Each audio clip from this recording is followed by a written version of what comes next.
Muy buenos días a todos. En primer lugar, agradecer a Asnala que nos haya escogido a los que estamos aquí en esta mesa para inaugurar el Congreso. Es un honor por parte de todos los que estamos aquí. También felicitar a Asnala por la elección de esta ciudad. Es una ciudad que, como ya se ha comentado en la inauguración del Congreso, pues siempre es muy querida por todos los españoles. Ciudad histórica, ciudad cultural, también ciudad económica, social. Yo tuve aquí mi segundo juicio, el segundo juicio de mi vida en materia laboral lo tuve aquí en Toledo y luego ya le cogí cariño y vine a muchos juicios aquí y la verdad que siempre es una ciudad de gran acogimiento donde siempre se está muy a gusto y lo demuestra pues todos los que estamos aquí en este Congreso. Bueno, inauguramos y vamos ya a inaugurar la primera ponencia o la primera mesa. Es quizá un plato fuerte, quizá también una novedad en Asnala. Yo creo que en ninguna ocasión, en ningún congreso, quizá creo recordar que se ha tratado de esta materia desde la perspectiva laboral, el mercado de trabajo desde esta perspectiva un poco más política, pero evidentemente también felicito a los organizadores del Congreso la elección oportuna, ¿no?, de esta sesión por el momento en que estamos. Quizá podría incluso repetirse, a pesar de que en el próximo Congreso pues probablemente no estemos en periodo electoral, pero sí que yo creo que es muy interesante escuchar siempre a políticos y también, luego lo diré, a profesionales pues en las propuestas que hay en el mercado de trabajo, de reformas legislativas en el ámbito laboral, porque evidentemente siempre tienen una trascendencia pues muy grande, ¿no? El tema laboral, pues tradicionalmente siempre ha estado en el epicentro de los debates políticos, de los debates económicos, algunos años más que otros. Es cierto que cuando no hay crisis económica, cuando la tasa de paro pues es menor, pues evidentemente los debates políticos pues no inciden tanto en el ámbito laboral, pero no cabe duda que a día de hoy sería inimaginable, ¿no?, que un partido político quiera presentarse en unas elecciones, que tenga opciones de gobernar, pues no trate de alguna forma, de forma más directa o indirecta, pues del tema laboral, ¿no? El tema laboral suele ser normalmente el epicentro de cualquier reforma económica de cierto peso, de cierto calado. Afecta a diario, como todos sabemos, a millones de personas, a millones de trabajadores, afecta a la competitividad de nuestras empresas, a la economía, al empleo, y evidentemente es un tema que siempre está ahí.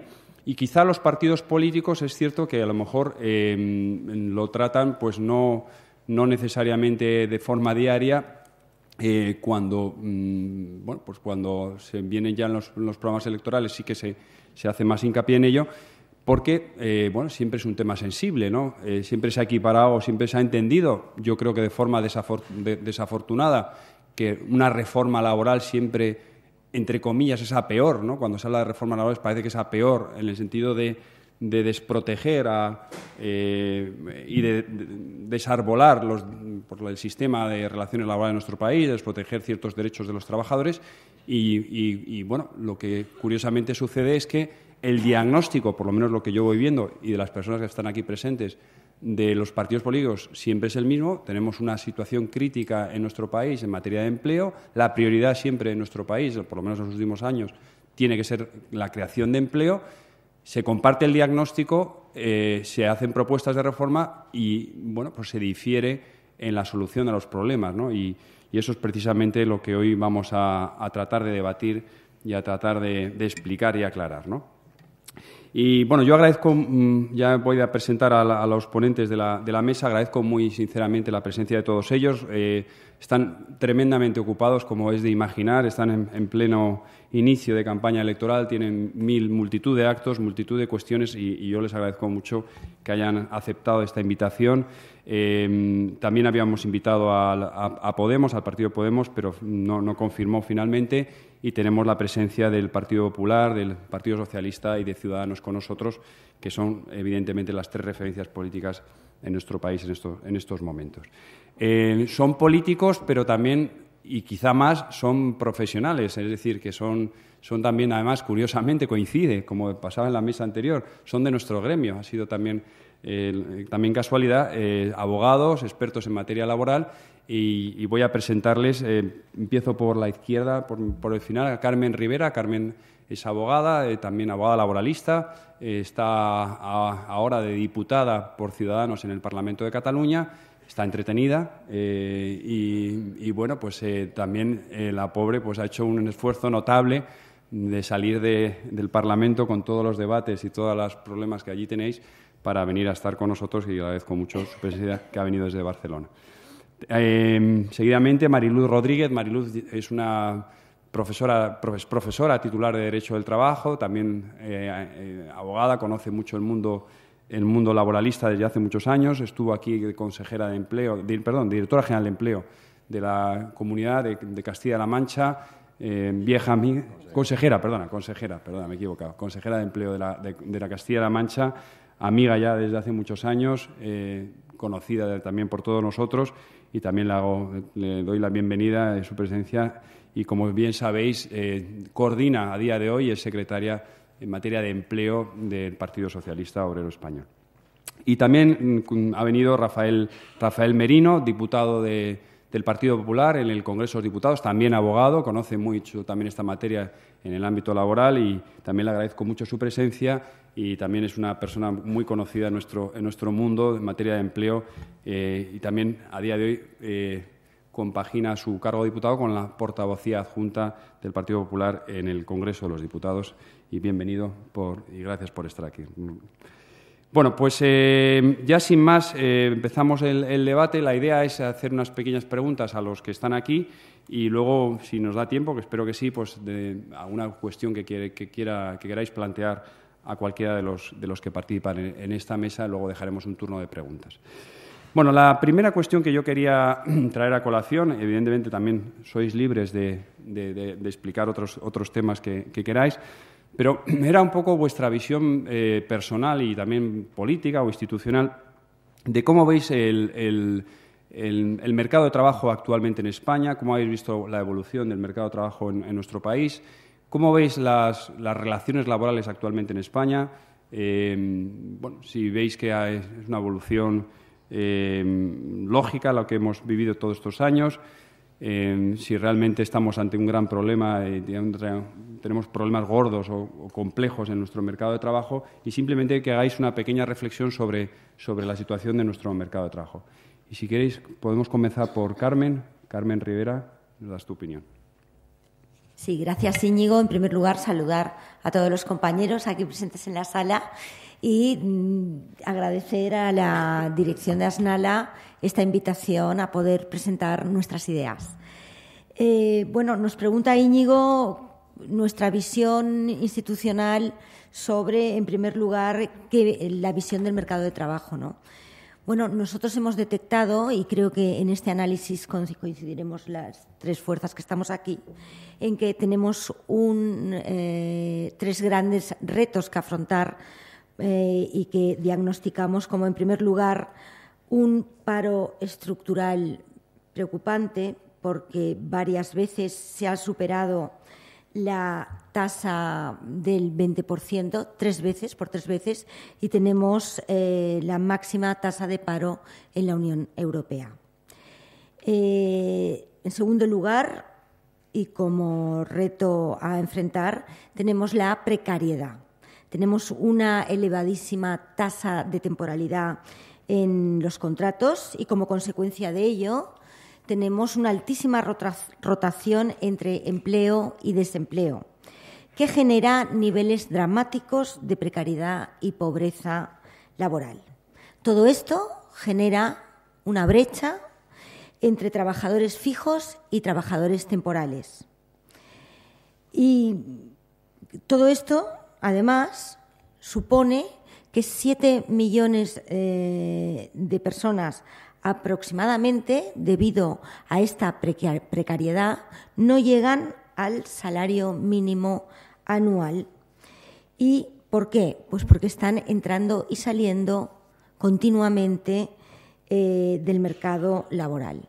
1 de cada 3 personas está saliendo y entrando continuamente del mercado laboral con unos contratos en ocasiones muy cortos en su duración, y que impide que se estabilice y que consiga una estabilidad para esto. Y el tercer reto que tenemos y que entendemos que hay que afrontar es el paro de larga duración. Como consecuencia de la crisis y de la caída de la burbuja inmobiliaria, hay principalmente una serie de trabajadores con muy poca formación o solo formados para la industria de la construcción, que tienen un bajo índice de empleabilidad para las empresas que verdaderamente pueden en estos momentos crear trabajo, que no son precisamente las de la construcción, aunque parece que a lo mejor empieza a haber un repunte.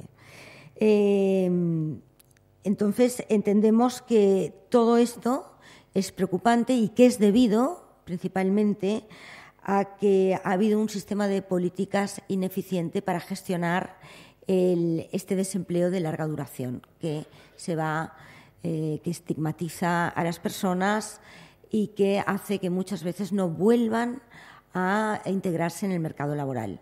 Para todo esto, luego comentaremos y hay una serie de propuestas. Muchas gracias, Carmen.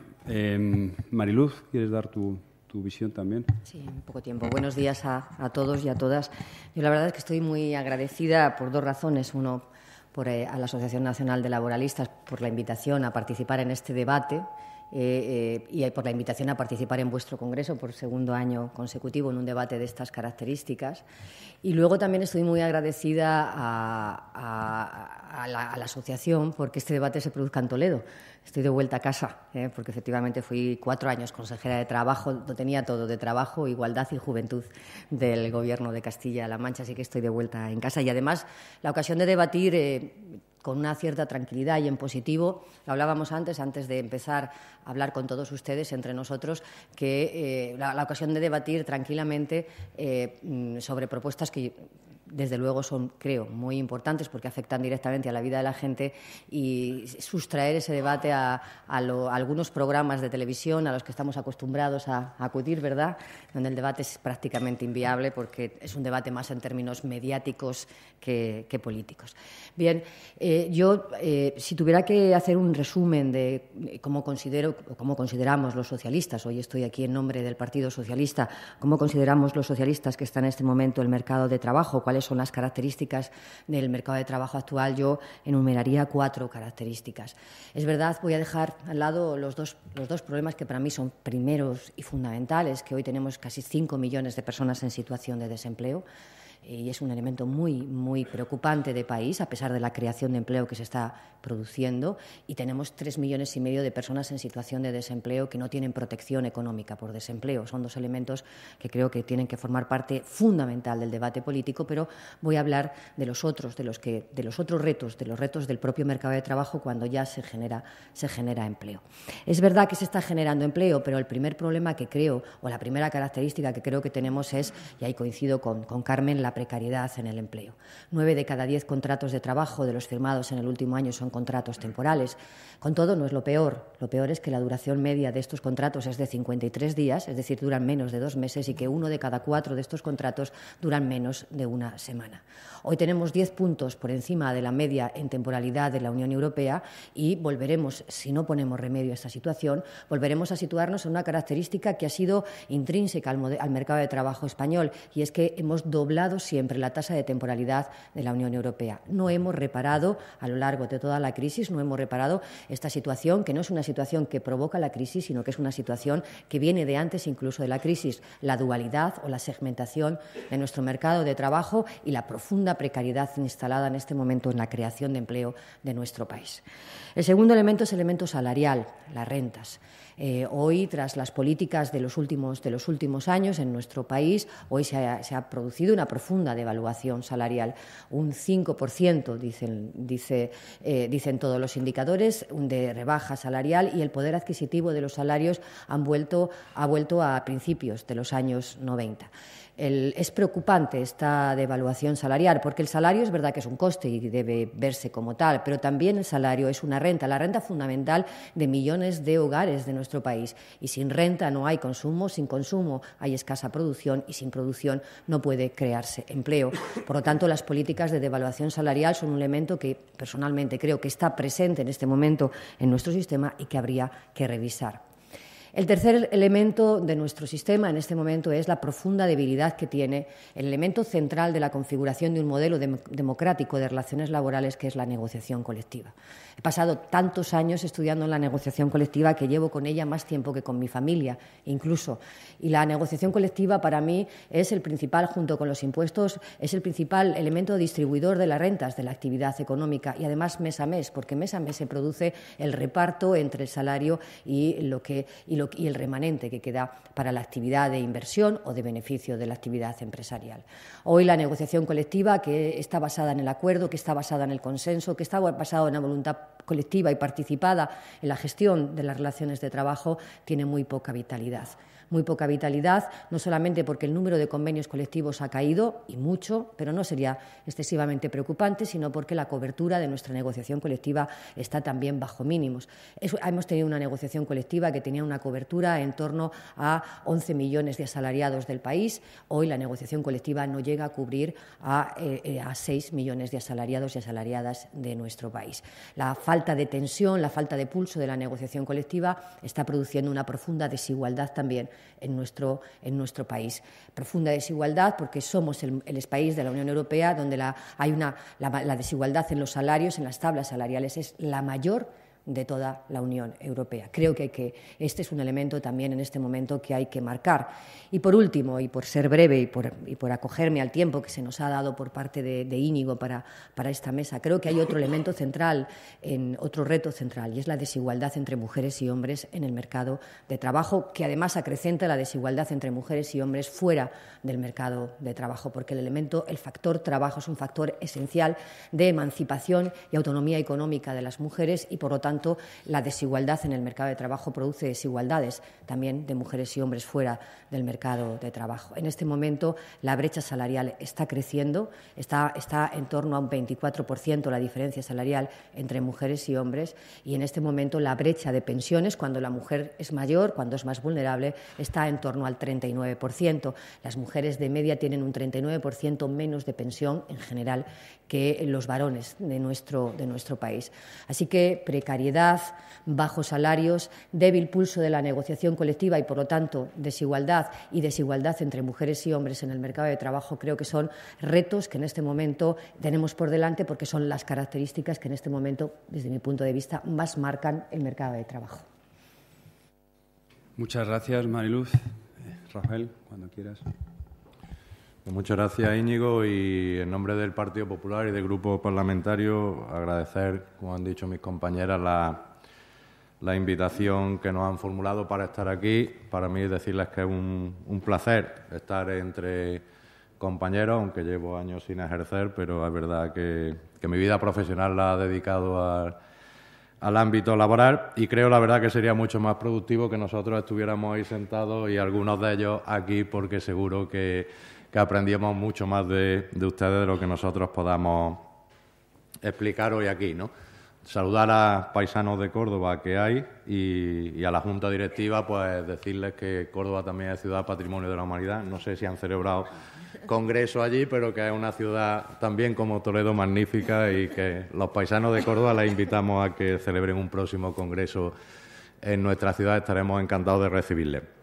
Bueno, evidentemente yo creo que ustedes mejor que nadie saben lo que ha ocurrido en nuestro país en los últimos años, ¿no? Ustedes son especialistas en el mundo laboral y creo que habrán tenido muchos asuntos en sus despachos profesionales y habrán visto muchas situaciones.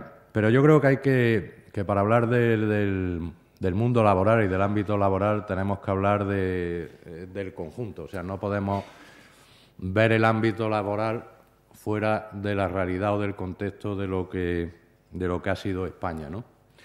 Fíjense ustedes que en la legislatura 2008-2011 del presidente Rodríguez Zapatero, En esos 3 años aumentó el paro en 3,5 millones de personas. Hubo congelación de pensiones, bajada de un 5% de media del sueldo de los funcionarios. Un país que todo el mundo pedía que fuera rescatado. Un sistema financiero que, aunque algunos decían que estábamos en la Champions League, estaba prácticamente en punto de quiebra. Unas pymes y unos autónomos que eran incapaces de tener financiación para el circulante en sus empresas. No digo ya para invertir, ya digo para el circulante.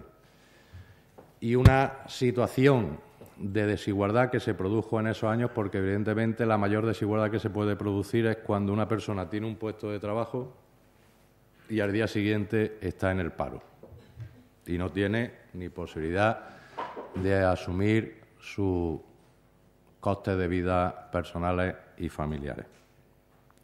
Bueno, ese era el escenario a diciembre de 2011.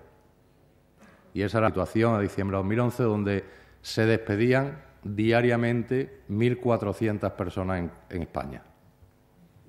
1.400 personas, 1.400 españoles iban diariamente al paro en el año 2011. Un país que estaba en recesión económica, con un decrecimiento económico del 2%. Un país que era el primer país en creación de paro en Europa y el país que menos crecía económicamente en Europa. Ese es el escenario con que el Gobierno del Partido Popular entra a finales de diciembre de 2011 a coger las riendas del país. Evidentemente, era necesario hacer reformas porque no se podía mantener la situación como país en todos los ámbitos que le he referenciado. Y era necesario acometer, y nosotros siempre lo decíamos, o sea, cada medida o cada reforma que se iba haciendo por sí misma a lo mejor no se entendía el objetivo, pero cuando todas las reformas se veía el conjunto de las reformas, nosotros éramos unos convencidos de que ese conjunto de reformas y esa integración de unas reformas con otras al final darían sus frutos. El año 2012 fue un año, evidentemente, donde veníamos arrastrando la crisis porque se estaban haciendo las reformas, tanto por parte del Gobierno como por parte de las Cortes Generales, y las reformas ustedes saben que nunca dan sus frutos al día siguiente, sino que requieren un tiempo necesario, y reformas de todo tipo que era necesario ir acoplando para que fueran dando sus frutos. Y el punto de inflexión se produce en el tercer trimestre de 2013, donde España deja de decrecer económicamente y empieza a crecer mínimamente. Pero bien es verdad que, a diferencia de otras crisis, en esta crisis no había que esperar a crecer al 2,5% para poder empezar a crear empleo. Se empieza a crear empleo prácticamente desde que nuestra economía empieza a crecer. El año 2014 empieza a aumentar el crecimiento económico y en el año 2015 se consolida el crecimiento económico, siendo en estos momentos la economía de Europa que más crece, creciendo el doble que Alemania, España, o que incluso el triple que Francia o Italia, y siendo el primer país de Europa en creación de empleo. Es decir, nosotros necesitábamos flexibilizar el mercado laboral. No podía ser que la única solución en una época de crisis fuera el despido.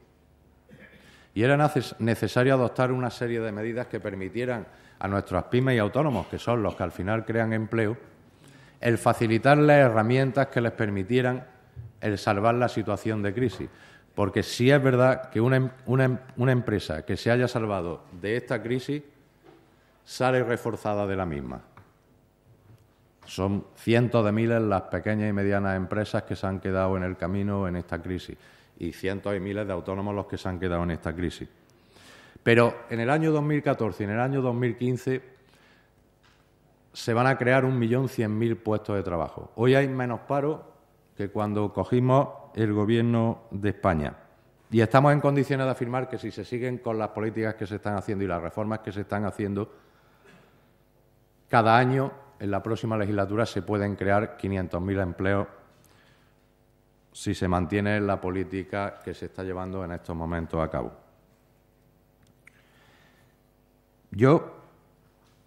Claro, cuando se habla de salario o de precariedad, yo creo que no se dice la realidad de las cosas, porque hoy en España hay más gente con contrato indefinido que en el año 2011.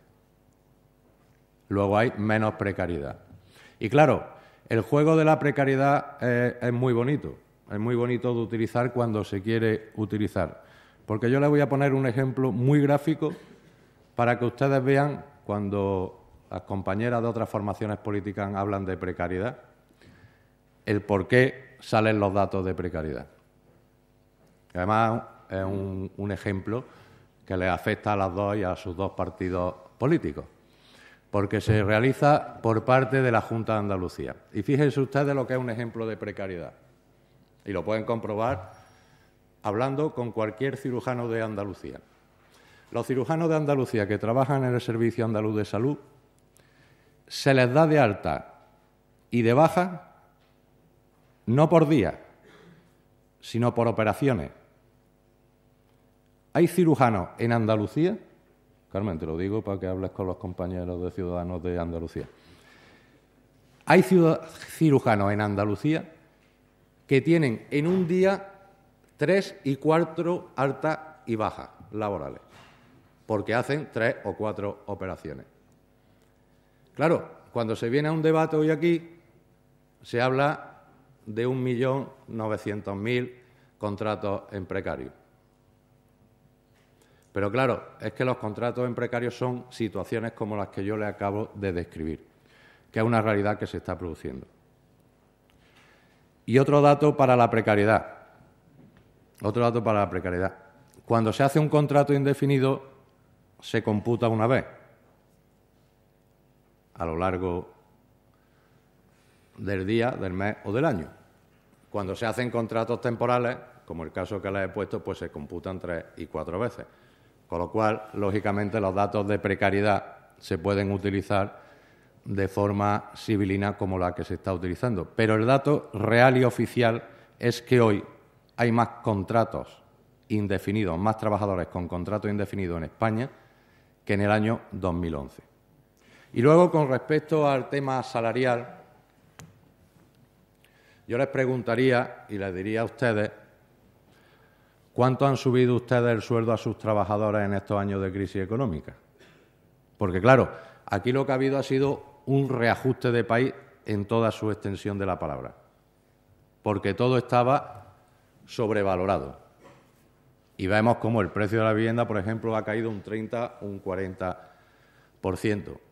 Pero yo sí les digo una cosa, porque yo me gusta mucho hablar con la gente en la calle. Cada trabajador que ha encontrado un puesto de trabajo está mucho más feliz que estando en el paro, porque ese trabajador sabe que ha vuelto a meterse en el mercado laboral. Ese trabajador sabe que vuelve a tener oportunidades de trabajo en España, que tiene oportunidades de mejorar y que a lo mejor ha entrado con un contrato temporal y no con un sueldo muy alto, pero que al volver al mercado laboral tiene la posibilidad de cambiar a otro trabajo, a otra empresa e ir mejorando sus condiciones laborales. Yo creo que el objetivo que tenemos que tener como país es, y tenemos mucho trabajo por hacer, esos 4 millones de parados que hay registrados en el INEM o los 5 de EPA, es volverlos a incorporar al mercado de trabajo.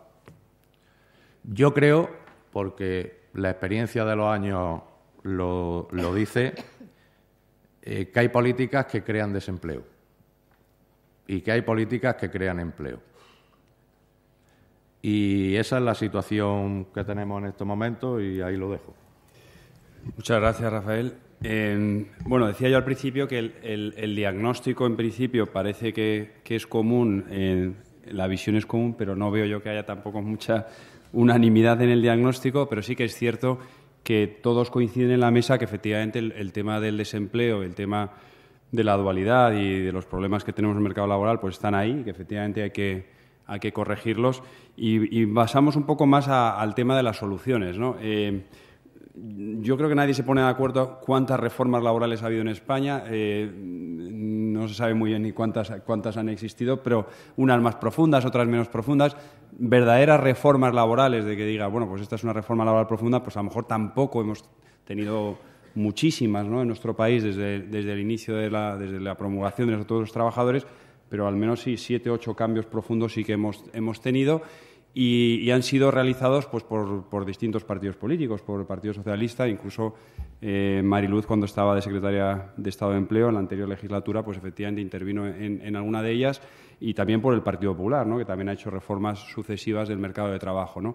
Entonces, la pregunta quizá, y la uno con otra tercera pregunta que tenía, pero yo creo que sería mejor unir las dos, también por el tiempo, es decir, bueno, vamos haciendo reformas laborales, y qué resultados nos van dando, ¿no? Y en particular la última que se ha hecho en el año 2012, pues ver también vuestro balance. Curiosamente, cuando hacemos reformas laborales en nuestro país, pues sobre todo esta última, se ven con mejores ojos y con muy buenos ojos fuera de España más que dentro de España. En nuestro país siempre el tema de las reformas pues siempre suscita muchas críticas y bueno, pues quería saber un poco vuestra opinión y al hilo de eso, valorando esta última reforma, ¿qué propuestas, y ya hablando más desde el punto de vista más institucional de vuestros partidos políticos, qué propuestas contempláis, sin desvelar, hombre, si queréis desvelar alguna cuestión, porque muchos de vosotros no habéis sacado todavía el programa electoral, pero qué propuestas podéis contemplar a futuro de reforma del mercado de trabajo? Nada. Si quieres también, Carmen, por seguir el orden un poco que seguíamos antes. Sí. Gracias, Íñigo. Bueno, sí es cierto que ha habido distintas reformas laborales, pero que yo creo que de la que hay que evaluar en todo caso es la última, ¿no? La última que se ha hecho.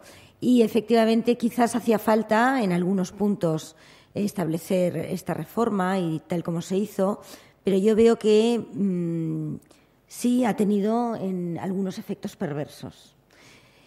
Unido no por la propia reforma en sí, sino por la situación general de la Administración. Pongo el caso y vamos a lo concreto.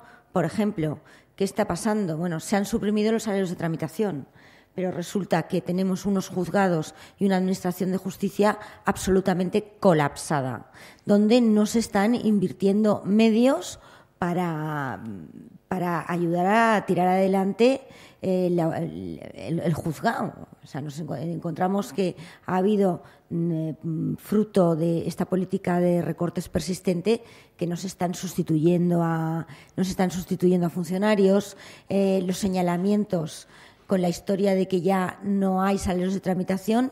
Yo no sé en el resto de comunidades, pero, por ejemplo, en Cataluña tenemos señalamientos de despido a 1 año y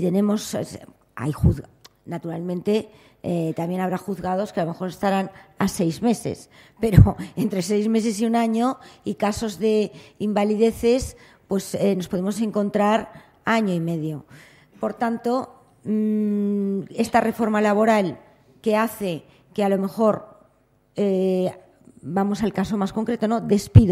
Un despido, saber que tienes 1 año para cobrar la indemnización o para pagar la indemnización y si hasta que te señalen el juicio la gente se empieza a mirar los temas al cabo de 1 año y una justicia laboral que no sea rápida no es justicia. O sea, ya no vayamos al tema de salarios de tramitación o no, que este fue uno de los puntos de la reforma laboral, sino sencillamente que no tenemos lo que se entiende por una verdadera justicia. ¿Por qué? Porque no es rápida, por tanto, no es eficaz. Y, en segundo lugar, yo creo que otro aspecto que quizás habría que revisar es la negociación colectiva. Yo creo que el tema de la negociación colectiva se abordó, pero creo que hay que darle una vuelta más porque hay que volver a sentarse con todos los agentes sociales, porque muchas veces nosotros cuando hablamos, y sobre todo ciudadanos, ¿no?, que decimos ni rojos ni azules, ni izquierda ni derecha, pero pues aquí pasa lo mismo. Resulta que tenemos 2 sindicatos predominantes, que son Comisiones Obreras y UGT, y tenemos tenemos otros sindicatos y en muchas ocasiones sindicatos sectoriales a los que no están presentes en muchas mesas y que quizás habría que dar una vuelta a este tema de la negociación colectiva y de los actores principales, ¿no?, que son tanto las asociaciones empresariales como los sindicatos.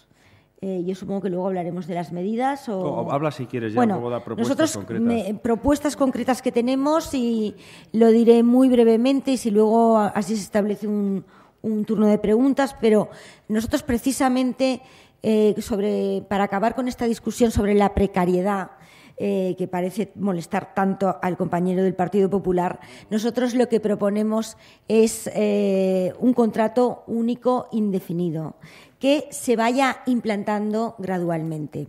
Es evidente, esto es una propuesta que todavía nosotros no hemos sacado el programa, pero cuando hablamos de un contrato único indefinido, ¿qué queremos decir? Pues que es necesario este tipo de contratos para devolver los derechos laborales y la protección a todos los que no la tienen por una mala regulación, como ha habido hasta ahora. Porque ahora tenemos muchos tipos de contratos, pero todos hemos tenido clientes que, acudiendo a los múltiples contratos que hay, porque luego hay distintas variedades, hablábamos con María Luz y decía, bueno, hay 7 tipos de contratos, sí, pero luego hay un abanico de contratos donde meter la pata, donde equivocarte y donde también se está abusando. Todo esto se ha abusado de la contratación temporal.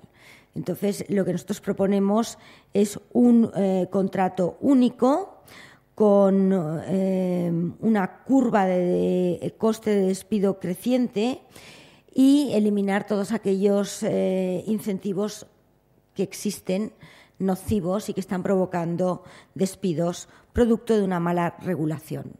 Entonces, ¿qué quiere decir con esto? Pues que naturalmente que habrá que hacer una reflexión sobre sectores empresariales que, tales como construcción, tales como turismo, que sí precisan una serie, que tienen tasas de temporalidad muy concreta, pero ha sido tal el abuso en el fraude de la contratación temporal, ha sido tal el abuso de acudir a contratos temporales para cubrir necesidades que son perfectamente contratables con un contrato temporal, que habrá que establecer y ser muy estrictos cuando se acuda a la temporalidad, y la tendencia debe ser acudir a un contrato único. Naturalmente, todo esto ayudando a las empresas a base de establecer lo que en seguro se llama un bonus malus, o sea, un bonus malus,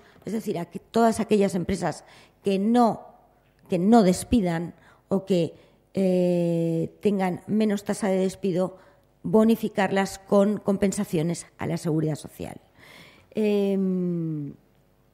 luego querríamos implementar un complemento salarial para todos aquellos trabajadores, cuando hablábamos antes de la brecha salarial, que entran y salen del mercado de trabajo continuamente, pues establecer un complemento salarial que sería devuelto a todos aquellos trabajadores que cobraran menos del salario mínimo anual, devolverles, cuando hagan la declaración de la renta en el impuesto de la renta de las personas físicas, un complemento por no haber llegado a esos mínimos, como se está establecido en Gran Bretaña, como está establecido en Estados Unidos. Naturalmente, todo esto son ideas que se ponen encima de la mesa. Naturalmente, cuesta entender una solución así después de 30 años, como se han ido estableciendo, de contratos de contratación temporal y una regulación muy establecida y que todos conocemos y que nos es más fácil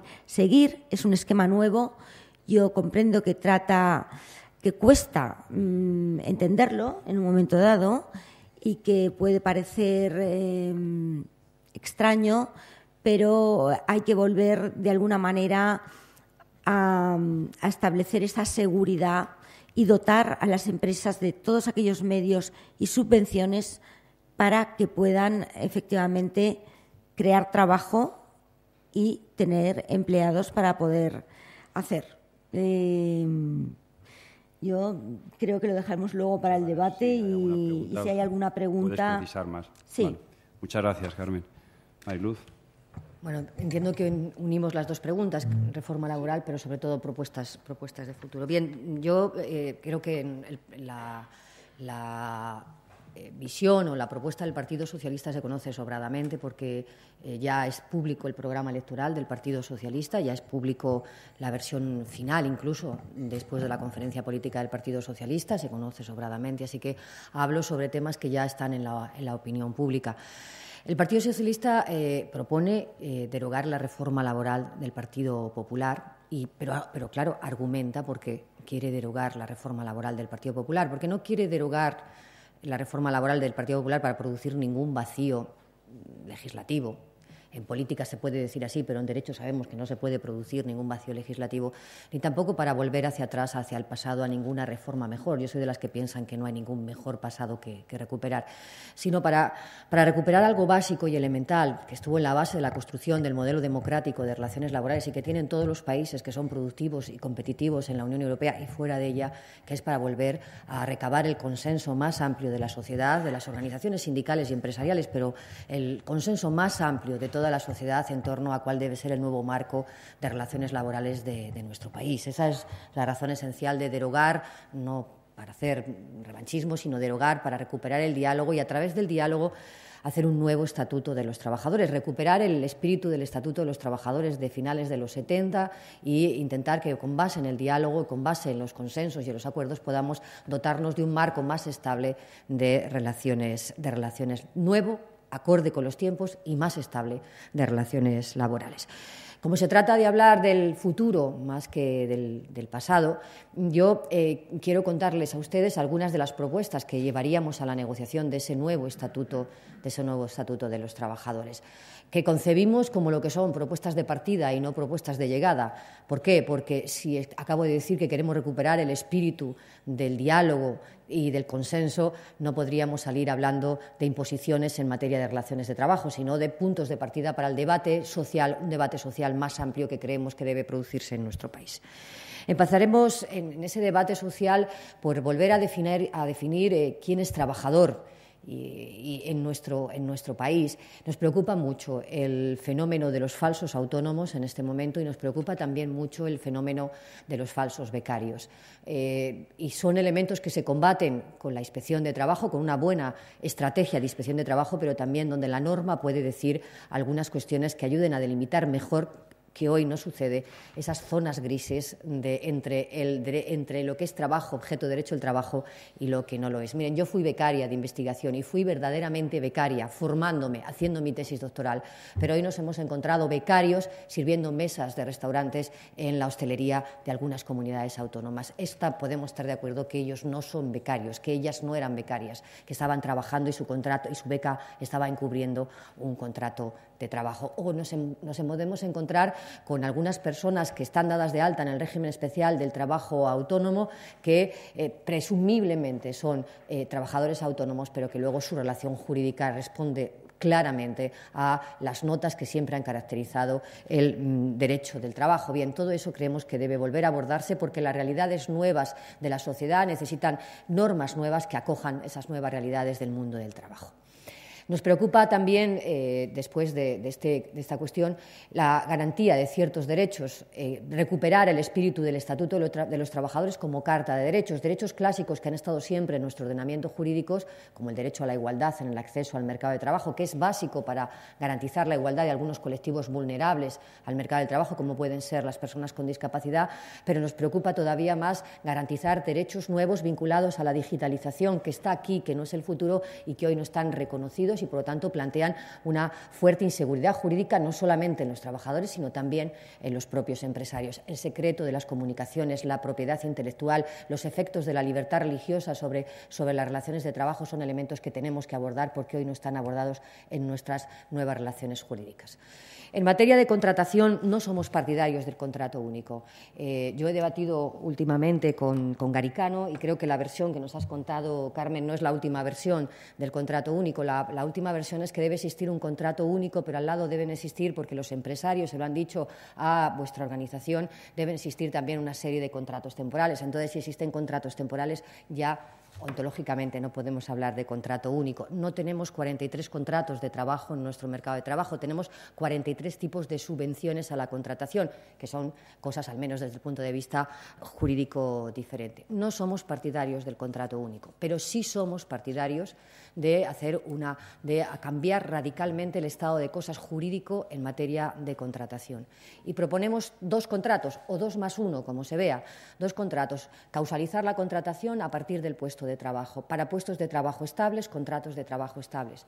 Para puestos de trabajo temporales que tienen las empresas, para necesidades temporales que siguen teniendo las empresas, no se borran esas necesidades temporales, un contrato temporal, pero sin marcar o sin intentar esgrimir cuáles son las causas temporales que tienen las empresas, porque han cambiado y han cambiado radicalmente, simplemente vincularlo a la temporalidad del puesto de trabajo con límites en materia de cuánto tiempo puede estar un trabajador de manera temporal en el mismo puesto de trabajo, porque acabamos de conocer el ejemplo de la sanidad andaluza, pero no es una cosa rara. La sanidad madrileña tiene lo mismo, le pasa lo mismo, tiene trabajadores trabajando 14 años con contratos temporales, es decir, hay de verdad un problema en todo el ámbito sanitario de contratación temporal, esté quien esté al frente del Gobierno. Entonces, necesidades temporales provistas de contratación temporal.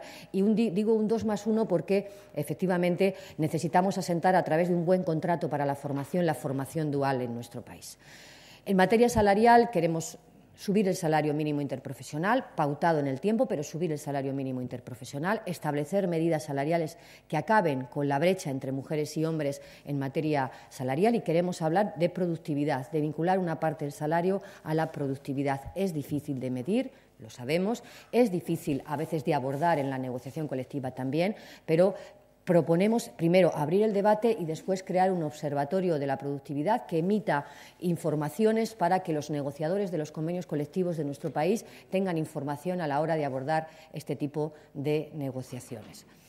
En materia de tiempo de trabajo, hemos probado todo en trabajo a tiempo parcial. Lo hemos probado todo de un lado, del otro y del medio, pero seguimos teniendo problemas en la regulación del trabajo a tiempo parcial. El 65% de los trabajadores y trabajadoras que trabajan a tiempo parcial en nuestro país no quieren hacerlo, y eso no sucede en ningún otro país de la Unión Europea. Y probablemente sea porque tenemos una mala protección del trabajo a tiempo parcial, sí, pero también una mala concepción del trabajo a tiempo parcial que impulsa y agudiza la propia concepción normativa del trabajo a tiempo parcial. Tenemos que ponernos de acuerdo en cómo regular el trabajo a tiempo parcial para que sea cómodo la utilización y para que sea una fuente más de trabajo, pero que sea una fuente más que permita al trabajador y al empresario tener comodidad, por decirlo de alguna manera, en el trabajo a tiempo parcial. Queremos recuperar la negociación colectiva. Queremos recuperar también la seguridad jurídica en la negociación colectiva, que hoy está, y lo saben ustedes igual que yo, fuertemente dañada después de las últimas sentencias de los tribunales de nuestro país. La fortaleza de la negociación colectiva, que es recuperar la fortaleza del diálogo y de los consensos a la hora de abordar la regulación de las condiciones de trabajo, y recuperar piezas que permitan un cierto equilibrio de poder en las relaciones de la negociación colectiva. Queremos apostar por la mediación y el arbitraje como elementos centrales en la flexibilidad interna, por cierto, de las empresas, pero también en la solución de la conflictividad de las relaciones de trabajo. Tenemos procedimientos de mediación y arbitraje, pero casi no los utilizamos, y cuando los utilizamos en caliente. Tenemos que intentar impulsar estos procedimientos para que sean las vías de escape a la flexibilidad interna que debe existir, pero debe ser pactada, negociada o acordada en procedimientos de estas características. Y por último, y ya para terminar en este breve repaso, que luego me pongo a su disposición, se nos ha criticado mucho, y ustedes lo saben porque leen la prensa igual que yo, se nos ha criticado mucho al Partido Socialista en los últimos días porque aparecieron declaraciones de prensa en las que el Partido Socialista, a pesar de afirmar claramente que la reforma laboral del Partido Popular debe ser un elemento a cambiar porque queremos hacer un nuevo estatuto de los trabajadores, los socialistas no nos pronunciamos sobre la indemnización por despido. Se nos criticó en algunos espacios porque no queríamos subir la indemnización por despido. Hemos sido objeto de crítica en este sentido sobre las indemnizaciones por despido. Bien, yo confirmo ese dato. Para nosotros es muy importante que haya un acuerdo en esta materia, que ha sido en materia de indemnizaciones por despido. Los periodistas me preguntan, ¿es imposible? Yo digo, no es imposible. No es imposible porque cuando en nuestro país se ha tocado la indemnización por despido de forma más importante fue en el año 1997 y fue por un gran acuerdo entre las organizaciones empresariales y las organizaciones sindicales. Así que imposible no es. Este es un tema en el que hemos embarrancado desde hace 30 años. Un tema que nos está impidiendo y nos ha impedido durante los últimos 30 años debatir en profundidad y con seriedad de elementos centrales de nuestro mercado de trabajo, porque cada vez que aparece la indemnización por despido, aparece ese elemento central que cubre o tapa todas las demás reflexiones de nuestro país. Y por eso los socialistas no hemos dicho que vayamos a subir las indemnizaciones por despido. Quiero que lo sepan porque ha sido, sino que queremos que en ese gran debate social al que queremos llamar a la sociedad para hacer un nuevo estatuto de los trabajadores, este sea uno de los elementos más a debatir. Por cierto, este y otros elementos que también son importantes cuando hablamos de la extinción del contrato de trabajo, la causalidad de la extinción del contrato de trabajo, la proporcionalidad o razonabilidad en la adopción de medidas de despidos colectivos, la garantía de que el despido sea la última medida en un expediente de reestructuración empresarial y de que efectivamente las medidas de flexibilidad interna no sean alternativas o reemplacen, sino que sean las primeras que se adopten antes de adoptar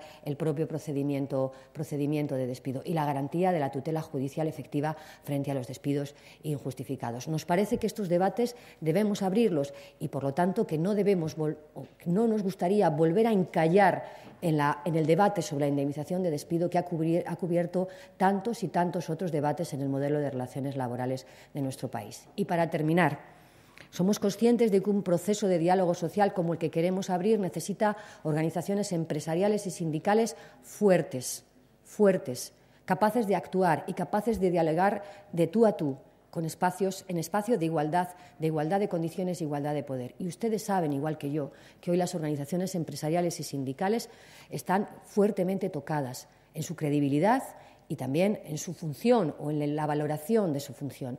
Nosotros queremos que vuelvan a tener el espacio que les corresponde en un modelo democrático de relaciones laborales y en nuestra propia Constitución, que en el artículo 7 habla de las organizaciones sindicales y empresariales como sujetos con relevancia constitucional. Y por eso nos parece fundamental elaborar una ley de participación institucional que clarifique los espacios de las organizaciones sindicales y empresariales y que financie, y lo digo con toda claridad, financie de forma transparente a las organizaciones sindicales y empresariales de nuestro país.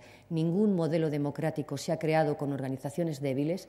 Necesitamos fortalecer y recuperar la credibilidad de las organizaciones para tener un modelo que vuelva a la esencia de lo que fue nuestro modelo de relaciones laborales, que fue el diálogo, el consenso y los grandes acuerdos en la conformación de ese modelo. Nada más. Muchas gracias, Mariluz, por esta exposición. Rafael. Sí.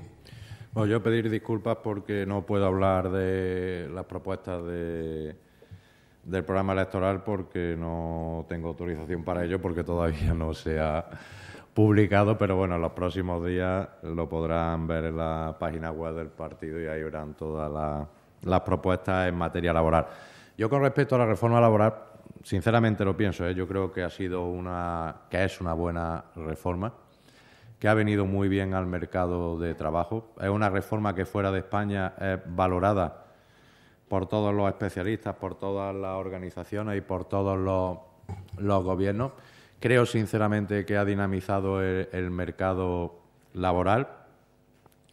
Creo que el permitir que empresas se puedan desenganchar de convenios colectivos y puedan ellas mismas establecer su propia negociación colectiva, creo que es un elemento que ha sido muy importante y que ha permitido que muchas empresas se salven en esta crisis que hemos tenido, porque yo nunca he entendido, de verdad, desde mi experiencia profesional, nunca lo he entendido, cómo cuando una empresa está sometida a un convenio colectivo de ámbito nacional, es decir, cómo era posible que una empresa, una pyme de Madrid, que tiene unas condiciones económicas, de mercado, de todo tipo, muy distintas a una de Córdoba, la pyme de Córdoba tuviera que estar vinculada por ese convenio nacional, cuando hay momentos y situaciones como esta crisis que hemos vivido, donde no tiene parangón una empresa que esté instalada en Madrid con una empresa que esté instalada en Córdoba, en ninguno de los ámbitos de competencia.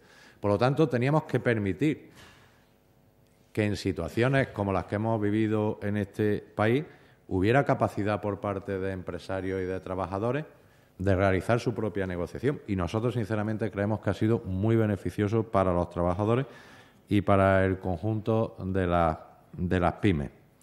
Esta reforma laboral ha permitido crear trabajo en todos los segmentos de la sociedad, en mujeres, en jóvenes menores de 25 años, en parados de larga duración, en parados mayores de 45 años. En todos los segmentos se ha creado trabajo en el año 2014 y 2015 con esta reforma laboral. Y yo creo, sinceramente, que es una reforma que nos ha permitido reactivar el mercado de trabajo, que ha permitido que muchas empresas se hayan salvado en estos años de enorme crisis y que ha sentado unas bases importantes para el futuro. Yo creo que hay un aspecto que ha dicho Mariluz, que estoy plenamente de acuerdo. Tenemos que ser capaces de buscar la fórmula en que la equiparación de salarios entre hombres y mujeres se pueda llevar a cabo, pero también tenemos que ser conscientes de que ese equilibrio tenemos que lograrlo en estos momentos en que se está iniciando el desarrollo económico de nuestro país, sin que esto suponga una alteración de los costes empresariales que puedan arrastrar a situaciones delicadas a nuestras pymes. Porque yo siempre me gusta hablar de pymes porque son las que crean el 90% del trabajo en España, pymes autónomas, ¿no? Las grandes empresas están en otra dinámica y en otra situación y creo que tienen distinto tratamiento, ¿no? Por eso me gusta siempre hablar de pymes autónomas. Y luego decir una cosa, Carmen, hombre, Carmen, aquí hay grandes especialistas, pero claro, decir que la reforma laboral es la culpable de la que los juicios tarden un año en celebrarse, me ha parecido un poco exagerado, porque claro... Yo pediré turno de alusiones. Como tú bien sabes, las competencias de justicia están transferidas a las comunidades autónomas. Yo comprendo que en tu tierra algunos, en vez de estar dedicados a crear puestos de trabajo de funcionarios, pues están en otros proyectos que no van a ningún lado. Pero claro, cuando se está en otros proyectos, no se está en estos proyectos que son los que nos preocupan al conjunto de los ciudadanos, ¿no? Yo creo, en definitiva, que este país está empezando a funcionar, que ha habido un esfuerzo muy importante por parte de trabajadores y de pymes, que entrar en procesos de voy a derogar todo lo que se ha hecho, no creo que sean procesos de verdad que vengan bien al país, porque lo primero, generan una inseguridad jurídica enorme. Lo segundo, lo que está funcionando bien, el derogarlo, no tiene sentido. En todo caso, mejorar lo que hay. Y nosotros, aunque yo no pueda adelantar nada del programa electoral, lo que sí les puedo decir es que nosotros vamos a seguir en nuestra línea de seguir haciendo reformas en todos los ámbitos, porque desde luego el ámbito laboral, si no está conectado con otros ámbitos del país, como son los financieros, los económicos, los de impuestos, no tiene solución. Que tenemos un trabajo importante por hacer, porque tenemos 4 millones de personas a las que devolver al mercado de trabajo, pero que nosotros estamos convencidos, sinceramente, se lo digo, que nuestra política crea empleo, facilita que las personas tengan oportunidades, y lo que queremos ofrecer en los próximos 4 años es oportunidades a todos los que están en el mercado de trabajo, pero especialmente a los que en estos momentos están en el paro y están fuera del mercado de trabajo. Gracias. Muchísimas gracias, Rafael. Bueno, si quieres por la alusión directa, un segundo antes de entrar al coloquio. A ver, yo una alusión directa, la última.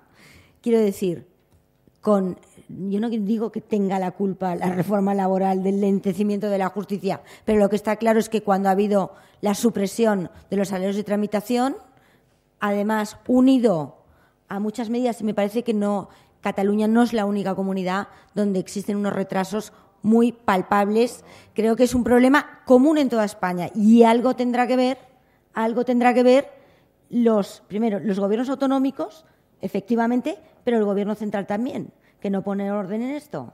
O sea, yo veo que hay hay total tranquilidad con lo que está pasando en el mundo de los juzgados de lo social. Eso es lo que veo. 2, efectivamente, no he hablado con Garicano, pero te quiero decir, la idea central es que vayamos a un contrato único. Ahora bien, yo misma te he dicho, no soy empresaria, pero yo veo que efectivamente sí que hay sectores donde es imprescindible un contrato temporal. Me gusta y tomo nota de lo que has dicho, que me parece un buen matiz. Un contrato temporal sin más. Quizás es volver atrás, no lo sé. Nos lo dicen a veces, ¿no? Pero sin tener que acudir a eufemismos, que yo sé que hay muchísimos, os habrá pasado a vosotros, compañeros en vuestro propio despacho, que había gente que ya al final veías unas causas del contrato temporal y unos eufemismos que, en fin, un prodigio de imaginación, que es lo que estaba dando pie al fraude de ley continuo. Y hay que ir a la simplificación de contratos y al cumplimiento estricto, y en esto creo que estamos de acuerdo los tres, al cumplimiento estricto de la ley y a la potenciación de la Inspección de Trabajo que compruebe la veracidad de las causas aducidas. Nada más y gracias. No, gracias, Carmen. Bueno, quería hacer un matiz, Rafael, el contrato único, y luego Luz, si también quieres hacer alguna precisión y damos ya pie al coloquio. Debate ya, ¿no? No, es que se me ha olvidado con respecto a la propuesta del contrato único de Ciudadanos. O sea, nosotros no somos partidarios en eso, coincidimos en pocas cosas el Partido Socialista y nosotros, pero en esto coincidimos los dos. No, coincidimos en más cosas, ¿verdad? No, pero, Carmen, de verdad, yo te lo digo, yo creo que debéis de pegarle una pensada a esa propuesta. Yo creo que eso, que queda muy bonito electoralmente, ¿no? Todo el mundo contrato indefinido, bien, pero, a ver, explícame tú, o sea, cómo ahora que viene una campaña de Navidad, donde el pequeño comercio contrata a gente para la campaña de Navidad, le decimos, no, mira, tú la única solución que tienes es contratar a un trabajador de forma indefinida. O sea, o tú dime cómo en un bar de Málaga que montan una terraza de verano durante 6 meses, le decimos al empresario que solamente la única opción que tiene es hacer un contrato único e indefinido. El contrato temporal tiene que existir, Carmen, porque es que hay empresas que necesitan el contrato temporal. Podemos hablar de si hacemos más modelos, si hacemos menos modelos, si ajustamos, si reajustamos los contratos que hay. Pero, o sea, lo que no podemos es decirle a una pyme, la única opción que tiene es un contrato indefinido, porque es que eso es inviable. Y eso lo único que te puede llevar es a que haya más fraude. O a que no se contrate gente. Esa es la visión que nosotros tenemos, porque claro, si ahora viene la época de Navidad y una tienda de aquí de Toledo necesita contratar durante 2 meses, noviembre, diciembre, enero, durante 3 meses, a una persona porque hay mayor número de ventas con la rebaja, con la campaña de Navidad y todo eso, y le decimos, no, tu única opción es indefinido, dirás, pues entonces no puedo contratar a nadie. Con lo cual estamos quitando a una persona que tiene una oportunidad de trabajar 3 meses esa oportunidad. Perdona, Rafael, yo lo que haría es dejar a los compañeros que nos pregunten lo que les parezca, porque yo creo que ha estado muy claro todas las posiciones. Y aparte te quiero decir que el programa de Ciudadanos tampoco ha salido, pero no por eso eludimos el debate ni las medidas. Veo que no te ha gustado el tema. aparece la indemnización por despido, aparece ese elemento central que cubre o tapa todas las demás reflexiones de nuestro país. Y por eso los socialistas no hemos dicho que vayamos a subir las indemnizaciones por despido. Quiero que lo sepan porque ha sido, sino que queremos que en ese gran debate social al que queremos llamar a la sociedad para hacer un nuevo estatuto de los trabajadores, este sea uno de los elementos más a debatir. Por cierto, este y otros elementos que también son importantes cuando hablamos de la extinción del contrato de trabajo, la causalidad de la extinción del contrato de trabajo, la proporcionalidad o razonabilidad en la adopción de medidas de despidos colectivos, la garantía de que el despido sea la última medida en un expediente de reestructuración empresarial y de que efectivamente las medidas de flexibilidad interna no sean alternativas o reemplacen, sino que sean las primeras que se adopten antes de adoptar el propio procedimiento de despido, y la garantía de la tutela judicial efectiva frente a los despidos injustificados. Nos parece que estos debates debemos abrirlos y, por lo tanto, que no nos gustaría volver a encallar en el debate sobre la indemnización de despido que ha cubierto tantos y tantos otros debates en el modelo de relaciones laborales de nuestro país. Y para terminar, somos conscientes de que un proceso de diálogo social como el que queremos abrir necesita organizaciones empresariales y sindicales fuertes, capaces de actuar y capaces de dialogar de tú a tú, en espacios de igualdad de condiciones e igualdad de poder. Y ustedes saben, igual que yo, que hoy las organizaciones empresariales y sindicales están fuertemente tocadas en su credibilidad y también en su función o en la valoración de su función. Nosotros queremos que vuelvan a tener el espacio que les corresponde en un modelo democrático de relaciones laborales y en nuestra propia Constitución, que en el artículo 7 habla de las organizaciones sindicales y empresariales como sujetos con relevancia constitucional. Y por eso nos parece fundamental elaborar una ley de participación institucional que clarifique los espacios de las organizaciones sindicales y empresariales y que financie, y lo digo con toda claridad, financie de forma transparente a las organizaciones sindicales y empresariales de nuestro país. Ningún modelo democrático se ha creado con organizaciones débiles. Necesitamos fortalecer y recuperar la credibilidad de las organizaciones para tener un modelo que vuelva a la esencia de lo que fue nuestro modelo de relaciones laborales, que fue el diálogo, el consenso y los grandes acuerdos en la conformación de ese modelo. Nada más. Muchas gracias, Mariluz, por esta exposición. Rafael. Sí. Bueno, yo pedir disculpas porque no puedo hablar de las propuestas del programa electoral porque no tengo autorización para ello, porque todavía no se ha publicado, pero bueno, en los próximos días lo podrán ver en la página web del partido y ahí verán todas las propuestas en materia laboral. Yo, con respecto a la reforma laboral, sinceramente lo pienso, yo creo que es una buena reforma, que ha venido muy bien al mercado de trabajo. Es una reforma que fuera de España es valorada por todos los especialistas, por todas las organizaciones y por todos los gobiernos. Creo sinceramente que ha dinamizado el mercado laboral. Creo que el permitir que empresas se puedan desenganchar de convenios colectivos y puedan ellas mismas establecer su propia negociación colectiva, creo que es un elemento que ha sido muy importante y que ha permitido que muchas empresas se salven en esta crisis que hemos tenido, porque yo nunca he entendido, de verdad, desde mi experiencia profesional, nunca lo he entendido, cómo cuando una empresa está sometida a un convenio colectivo de ámbito nacional, es decir, ¿cómo era posible que una empresa, una pyme de Madrid, que tiene unas condiciones económicas, de mercado, de todo tipo, muy distintas a una de Córdoba, la pyme de Córdoba tuviera que estar vinculada por ese convenio nacional? Cuando hay momentos y situaciones como esta crisis que hemos vivido, donde no tiene parangón una empresa que esté instalada en Madrid con una empresa que esté instalada en Córdoba, en ninguno de los ámbitos de competencia. Por lo tanto, teníamos que permitir que en situaciones como las que hemos vivido en este país hubiera capacidad por parte de empresarios y de trabajadores de realizar su propia negociación. Y nosotros, sinceramente, creemos que ha sido muy beneficioso para los trabajadores y para el conjunto de las pymes. Esta reforma laboral ha permitido crear trabajo en todos los segmentos de la sociedad, en mujeres, en jóvenes menores de 25 años, en parados de larga duración, en parados mayores de 45 años. En todos los segmentos se ha creado trabajo en el año 2014 y 2015 con esta reforma laboral. Y yo creo, sinceramente, que es una reforma que nos ha permitido reactivar el mercado de trabajo, que ha permitido que muchas empresas se hayan salvado en estos años de enorme crisis y que ha sentado unas bases importantes para el futuro.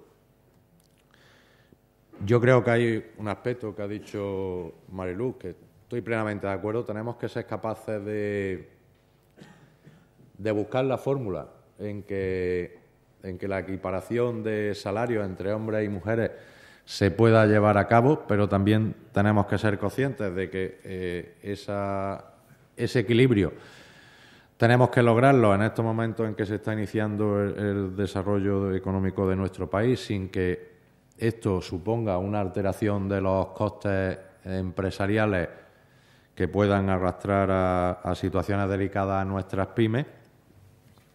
Porque yo siempre me gusta hablar de pymes porque son las que crean el 90% del trabajo en España, pymes autónomas, ¿no? Las grandes empresas están en otra dinámica y en otra situación y creo que tienen distinto tratamiento, ¿no? Por eso me gusta siempre hablar de pymes autónomas. Y luego decir una cosa, Carmen, aquí hay grandes especialistas, pero claro, decir que la reforma laboral es la culpable de que los juicios tarden un año en celebrarse, me ha parecido un poco exagerado, porque claro... Yo pediré turno de alusiones. Como tú bien sabes, las competencias de justicia están transferidas a las comunidades autónomas. Yo comprendo que en tu tierra algunos, en vez de estar dedicados a crear puestos de trabajo de funcionarios, pues están en otros proyectos que no van a ningún lado. Pero claro, cuando se está en otros proyectos, no se está en estos proyectos que son los que nos preocupan al conjunto de los ciudadanos, ¿no? Yo creo, en definitiva, que este país está empezando a funcionar, que ha habido un esfuerzo muy importante por parte de trabajadores y de pymes, que entrar en procesos de voy a derogar todo lo que se ha hecho, no creo que sean procesos de verdad que vengan bien al país, porque lo primero, generan una inseguridad jurídica enorme. Lo segundo, lo que está funcionando bien, el derogarlo, no tiene sentido. En todo caso, mejorar lo que hay. Y nosotros, aunque yo no pueda adelantar nada del programa electoral, lo que sí les puedo decir es que nosotros vamos a seguir en nuestra línea de seguir haciendo reformas en todos los ámbitos, porque desde luego el ámbito laboral, si no está conectado con otros ámbitos del país, como son los financieros, los económicos, los de impuestos, no tiene solución. Que tenemos un trabajo importante por hacer, porque tenemos 4 millones de personas a las que devolver al mercado de trabajo, pero que nosotros estamos convencidos, sinceramente, se lo digo, que nuestra política crea empleo, facilita que las personas tengan oportunidades, y lo que queremos ofrecer en los próximos 4 años es oportunidades a todos los que están en el mercado de trabajo, pero especialmente a los que en estos momentos están en el paro y están fuera del mercado de trabajo. Gracias. Muchísimas gracias, Rafael. Bueno, si quieres por la alusión directa, un segundo antes de entrar al coloquio. A ver, yo una alusión directa, la última. Quiero decir, yo no digo que tenga la culpa la reforma laboral del lentecimiento de la justicia, pero lo que está claro es que cuando ha habido la supresión de los salarios de tramitación, además unido a muchas medidas, y me parece que Cataluña no es la única comunidad donde existen unos retrasos muy palpables. Creo que es un problema común en toda España y algo tendrá que ver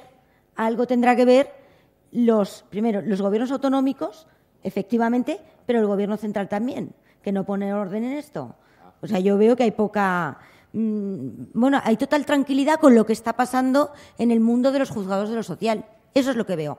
2, efectivamente, no he hablado con Garicano, pero te quiero decir, la idea central es que vayamos a un contrato único. Ahora bien, yo misma te he dicho, no soy empresaria, pero yo veo que efectivamente sí que hay sectores donde es imprescindible un contrato temporal. Me gusta y tomo nota de lo que has dicho, que me parece un buen matiz. Un contrato temporal sin más. un contrato temporal sin más. Quizás es volver atrás, no lo sé. Nos lo dicen a veces, ¿no? Pero sin tener que acudir a eufemismos, que yo sé que hay muchísimos, os habrá pasado a vosotros, compañeros en vuestro propio despacho, que había gente que ya al final veías unas causas del contrato temporal y unos eufemismos que, en fin, un prodigio de imaginación que es lo que estaba dando pie al fraude de ley continuo. Y hay que ir a la simplificación de contratos y al cumplimiento estricto, y en esto creo que estamos de acuerdo los tres, al cumplimiento estricto de la ley y a la potenciación de la Inspección de Trabajo que compruebe la veracidad de las causas aducidas. Nada más y gracias. No, gracias, Carmen. Bueno, quería hacer un matiz, Rafael, el contrato único, y luego Luz, si también quieres hacer alguna precisión y damos ya pie al coloquio. Debate ya, ¿no? Sí, quería... No, es que se me ha olvidado con respecto a la propuesta del contrato único de Ciudadanos. O sea, nosotros no somos partidarios en eso, coincidimos en pocas cosas el Partido Socialista y nosotros, pero en esto coincidimos los dos. No, coincidimos en más cosas, ¿verdad? No, pero, Carmen, de verdad, yo te lo digo, yo creo que debéis de pegarle una pensada a esa propuesta. Yo creo que eso, que queda muy bonito electoralmente, ¿no? Todo el mundo contrato indefinido, bien, pero, a ver, explícame tú, o sea, cómo ahora que viene una campaña de Navidad, donde el pequeño comercio contrata a gente para la campaña de Navidad, le decimos, no, mira, tú la única solución que tienes es contratar a un trabajador de forma indefinida. O sea, o tú dime cómo en un bar de Málaga que montan una terraza de verano para durante 6 meses, le decimos al empresario que solamente la única opción que tiene es hacer un contrato único e indefinido.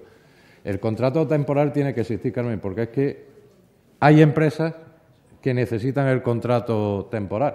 Podemos hablar de si hacemos más modelos, si hacemos menos modelos, si ajustamos, si reajustamos los contratos que hay. Pero, o sea, lo que no podemos es decirle a una pyme, usted no, la única opción que tiene es un contrato indefinido, porque es que eso es inviable. Y eso lo único que te puede llevar es a que haya más fraude. O a que no se contrate gente. Esa es la visión que nosotros tenemos, porque claro, si ahora viene la época de Navidad y una tienda de aquí de Toledo necesita contratar durante 2 meses, noviembre, diciembre, enero, durante 3 meses, a una persona porque hay mayor número de ventas con la rebaja, con la campaña de Navidad y todo eso, y le decimos, no, tu única opción es indefinido, dirás, pues entonces no puedo contratar a nadie.